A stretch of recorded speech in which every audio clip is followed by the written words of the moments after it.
Jimmy K here, Metal Voice. Look at this. The Metal Voice shirts are now on sale. Just go to the video description to find out on how you can purchase one. Metal!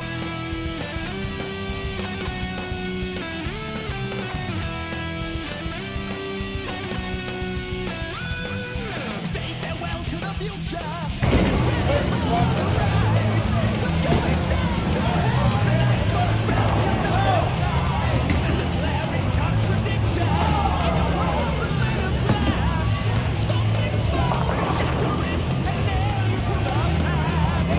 Here we are in Bowl For Ronnie.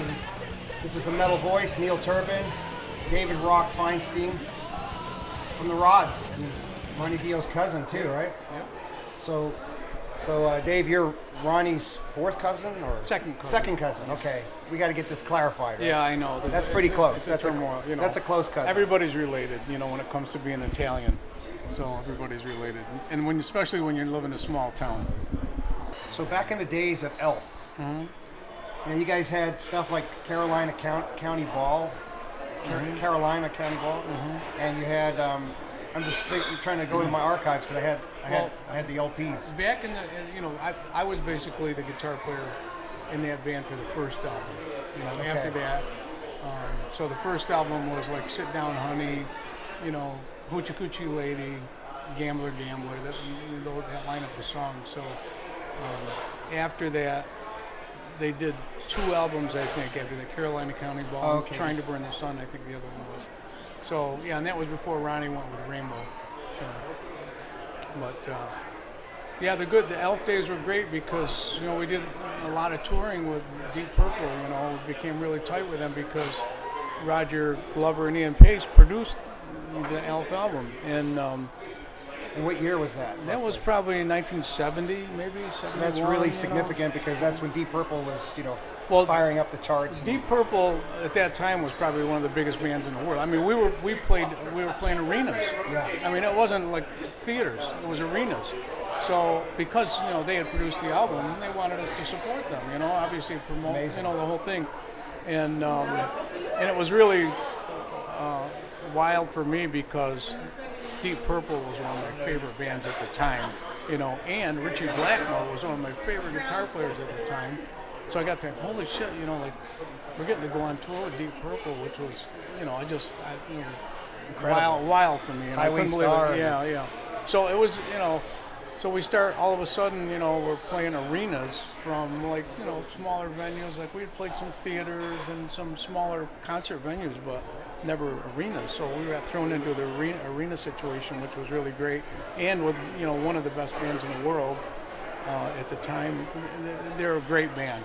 You know, the original lineup of that band. Now let's not kid ourselves. I mean, you had Ronnie up front, so yeah, Ronnie. it was no problem. Hey, Ronnie, one of the strong singer. in my opinion, you know, I mean, there's a lot of great singers out there, you know, but Ronnie was something special. You know, Ronnie was something special, and you know, you can listen to any records and all these great singers.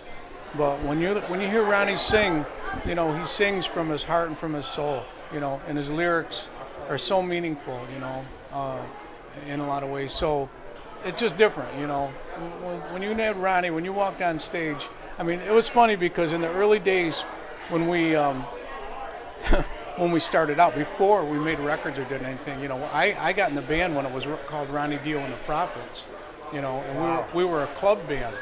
And, you know, we would go into bars and we were playing 4 sets a night, you know. And so were you playing up there in Cortland, or were you playing all around New York? We played all around, you know, upstate New York and around, you know, wherever we could get, you know, we'd go to Connecticut and the Northeast and most of the time and play. And, you know, we were a cover band, basically. But the thing is, because we had Ronnie's voice, we were capable of doing any cover song, any song, you know. So, like, when the new Beatles album came out, we learned the whole album. You know, when the Stones came out with an album, we'd learn like most of the whole. You know, we would do that. You know, and we would incorporate these medleys of songs, and it would you know, when we go to play these bars, it would like people would blow their minds because we were able to do these songs. You know, and there were times when, you know, we would play. I remember one distinctly. We played at college. I don't know where it was, and it was in. Anything to eat or you're okay? Okay. And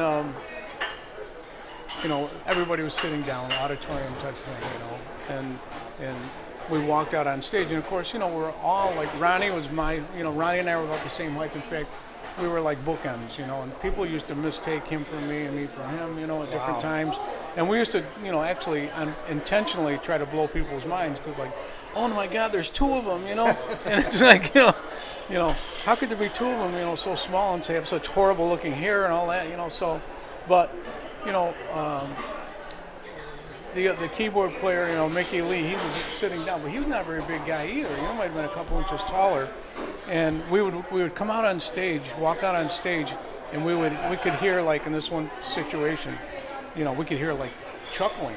I mean, people were actually laughing at us when we walked out on stage, and going on in the audience.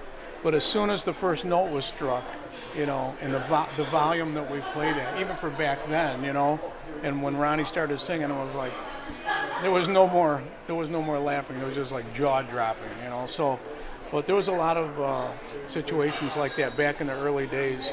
But yeah, when Ronnie was a powerhouse, it was just we felt so confident, because we knew when we went out on the stage, that we were going to kill it, every time. So it's a good feeling to have. And in fact, we opened up for it. You remember, Moog synthesizers. Oh yeah. Right? Robert Moog. We opened up for Moog. He's from our area. He's from a small town outside of Cortland. I'm trying to think. Was it Moravia, Lansing, or something like that? Yeah, he was from the area. And he had developed this new thing called a synthesizer, and it was at one of the high schools in the area that they had this concert, and he was going to display, he was going to show everybody that this new thing that he created, that makes all these sounds. So, we opened up the show. It wasn't really a show. It was like we played, and then he came out with this Moog synthesizer, this very first one that he ever made, and he played it, and now when you look back, it's history. I mean, Moog, everybody in the world that knows anything about music knows who Moog is. I was at a seminar for Robert Moog and Keith Emerson, so it was pretty incredible. Yeah. And I know exactly what you're talking about, and hopefully the folks at out the there time, do. at the time, we didn't think anything of like the guy Moog, who's he, just stupid thing he made, that kind of thing, We didn't take it real serious. It's just like we opened up for, I'm not sure at what point. I think we might have been, because we went from Ronnie Dio and the Prophets to the Electric Elves, then to the Elves, and then to Elf. And I'm not sure at what point, but we played in, I think, the University of Massachusetts, and it was Elton John's first tour of the United States. Okay? And we opened up for him at the University of Mass. Now, this was in... Holy smoke. This was in a cafeteria. Elton John's show in a cafeteria. Yeah, and the stage was about 12 inches high. So did he have his Captain America boots on? Or? He wore the white jumpsuit with a little, what was it, a little birdie thing sewed on the front. I have no idea, but I know he wears flamboyant stuff. And I mean, the band was a super band, players. So we played, and then Elton John came on. So we're standing next to the stage watching them play. Like, who is this guy? And you guys were heavy back then. You guys were heavy back then. You had... Who's this guy? Yeah, it's good, but we listened to like 2 or 3 songs and we left. But history tells you now that Elton John was a superstar. With some of the most amazing songs and the most amazing music ever. And we got to be there in the very beginning. Amazing story on the first night. So speaking of Ronnie's lyrics, you had mentioned about Ronnie. So I just wondered, where did Ronnie get the ideas for his lyrics? I heard some thoughts that he liked to watch Family Feud, or he liked sports a lot, so he was influenced maybe by some of the sports that he watched. But Ronnie was true? Very smart guy, And he did a lot of crossword puzzles. He did a lot of crossword puzzles. I can vouch for that, because when I went to visit him, nothing would happen the whole day until he did the crossword puzzle that was in the newspaper that morning. But anyways, he had a brilliant mind. He read a lot. He read a lot. His vocabulary was incredible, and his imagination. He had the imagination to create these songs. The scenarios in the songs, and so yeah. But I think Family Feud was a big deal too. In sports, you're right about that. You like that, and Ronnie, being a superstar, he really was a down-to-earth, average guy. You know what I mean? Just like you and I. And there was no, egotistical type of person that, he could have been because he was a superstar, but there was no ego there. He was just an average guy. He would stand outside in the rain and sign autographs for the fans, for hours. Back then? Anytime. I mean, one of the later shows with Dio that was in New York City with a Dio band, and this was before Heaven and Hell reunion, the very first one. I forget where they were playing in New York. I went to the city, and I walk in the dressing room, and it's like this strong smell of eucalyptus, it just hit me in the face, And I walked to the corner, and Ronnie was over there with his face in this humidifier, And I said, "What's going on?" He goes, "Oh, I got a really bad cold, and stuffed up and all this and that, And it really felt like shit, it felt terrible." And I said, "Geez, why didn't you cancel this job, And he goes, I would never cancel a job, and disappoint the fans or disappoint the promoters, unless it was absolutely necessary, So he was in this humidifier, breathing in this thing, and it felt like shit. He went out, did a 2-hour set, and when he sang, you never even knew he felt bad. I mean, you could not tell that he had a cold or whatever it was, that he was sick. He the 2-hour set, it came out, we went onto the bus, he felt like, he should have went and laid down. He stood outside that bus for an hour, signing autographs for people before he came on the bus and just said, "Rock, I got to lay down." I said, "You should have an hour ago, And but that's the type of person he was. He would never, the fans were the most important thing to him in his life, and he would never disappoint them and go out of his way, And you don't really see that kind of dedication in a lot of artists, and I never put anybody down, but I only experienced what I experienced with Ronnie, seeing that, I have a question for you, Rock. What you're saying right there about Ronnie, I mean, I know that about Ronnie, but not the way you do, because you've seen it there from the beginning. And I just wonder, is that something Ronnie just did because that's what Ronnie did, or did someone influence him? Was it a parent? Was it a family? No, I think that was just his makeup, I mean, he was dedicated to that, to doing that. So he gave his all to his fans right from day one. Yep, it was that way right from the beginning. So what about Ronnie Dio and the Prophets? That's a big jump from the name Ronnie Dio and the Prophets, almost like a doo-wop sounding band or something, to Electric Elves. So how did that kind of transition happen? And what was the sound different completely? Well, you guys weren't a cover band anymore. Well, Ronnie Dio and the Prophets, I started out as a drummer in a band, and I had a local band, that I played drums in back at the time, and it happened to be the guitar player in that band was my best friend at the time, and he'd show me a couple chords, so we'd sit around his house and play, And I went downtown one night, and Ronnie, there was this bar in our hometown called Domino's, and they used to have bands like Wednesday night, Sunday night. So Ronnie's band was playing that night, and so we went down to hear him play, and so on one of the breaks, Ronnie and I were talking, and he said, "You know how to play guitar, don't you?" And I said, "Yeah, why?" He goes, "Well, Dick, see, at the time he had a lead guitar player and a rhythm guitar player. Dick, the rhythm player, was going to be leaving the band, wanted to know if I'd be interested in playing guitar in the band." Well, I was a drummer at the time, but I only knew 3 chords on the guitar, but I said, "Yeah, I can play guitar," So, and I was psyched because I wanted to. He said, "Well, I'll tell you what, you could come in," because the drummer, Gary, was getting called for his draft physical, and he said, "Gary might get drafted, into the Army." He said, So you could either come into the band as the drummer or the rhythm guitar player, whatever you want. And so I'm thinking, I'm hoping Gary doesn't get drafted because I really wanted to come in as the rhythm guitar player. To me, it was more of a challenge.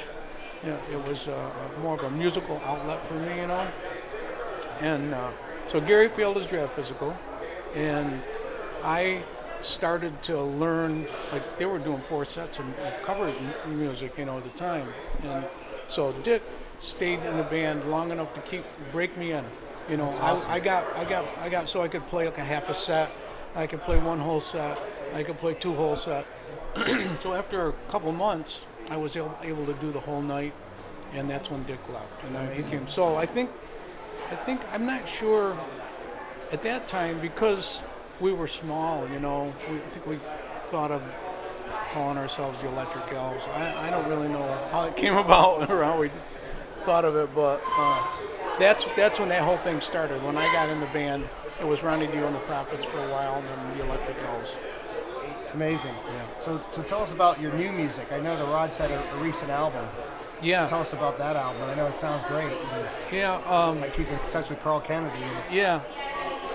The album, all of a sudden we got, the record label's interested in signing us, Oh, really? Okay, good. Well, we need 10 new songs. Okay.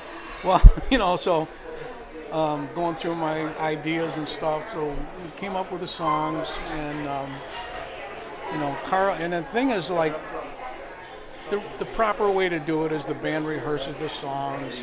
You know the songs, you're going to record them. I mean, we live in different parts, I wrote mostly I wrote all the songs except for 1 on the album, and so like I was familiar with the material, but nobody else was, and it's like I showed Carl, the ideas for the songs. I went down to his house. I put down like a scratch track, click track, scratch guitar.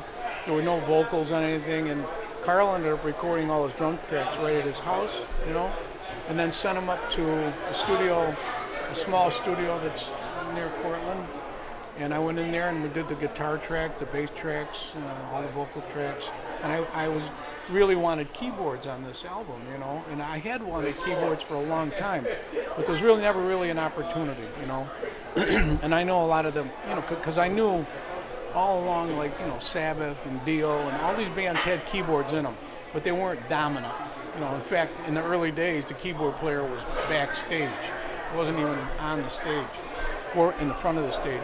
So I wanted keyboards to embellish the music, He said, this time we're going to use the keyboards. It happened to be that the guy that runs the studio that I was working in is a great keyboard player. So I would show him, like, this is my idea for keyboards here. And he's just like, great, did a great job, like picking up the ideas. So this album sounds a little different, it still has the touch the Rods identity there, but there's keyboards there, and I really think it makes a lot of difference. We've gotten a lot of good comments about, having the keyboards in there. People like it. Cool. Yeah.